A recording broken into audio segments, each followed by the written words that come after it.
Hi friends, டேஸ்டான பன்னீர் roast இன்ஸ்டண்ட்டாக எப்படி செய்கிறதுன்னு பார்க்கலாம். அதுக்கு நான் 100 கிராம் பன்னீரை இந்த அளவுக்கு தீன் ஸ்லைஸாக கட் பண்ணி எடுத்திருக்கேன்.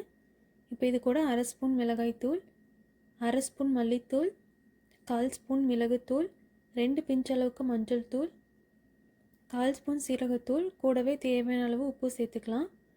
நான் 1 ஸ்பூன் அரிசி மாவு எடுத்திருக்கேன். நீங்கள் அரிசி மாவு இல்லைன்னா கார்ன்ஃப்ளவர் சேர்த்துக்கோங்க. இது கூட 1/4 ஸ்பூன் இஞ்சி பூண்டு பேஸ்ட்டை சேர்த்துட்டு நல்லா மிக்ஸ் பண்ணிக்கலாம். 2 ஸ்பூன் அளவு தண்ணி சேர்த்துட்டு நல்லா மிக்ஸ் பண்ணிக்கலாம்.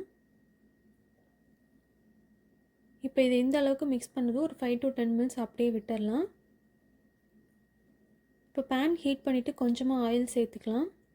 ஆயில் ஹீட் ஆனதும் நம்ம மேரினேட் பண்ணி வச்சுருந்த பன்னீரை ஆட் பண்ணிக்கலாம். ஃப்ளேம் கொஞ்சம் மீடியமாக வச்சுக்கோங்க, அப்போ தான் பன்னீர் கிறிஸ்பியாக வரும். இப்போ பன்னீர் எல்லாத்தையும் நல்லா ஸ்ப்ளிட் பண்ணி விட்டுடலாம். இப்போ இது 2 மினிட்ஸ் நல்லா குக் ஆகட்டும். 2 மினிட்ஸ்க்கு அப்புறம் பன்னீரை நம்ம திருப்பி விட்டுடலாம். இப்போ 2 சைடும் இந்த அளவுக்கு கலர் சேஞ்ச் ஆனதும் நம்ம கொஞ்சமாக கருவேப்பிலையில் தூவி நல்லா மிக்ஸ் பண்ணிக்கலாம்.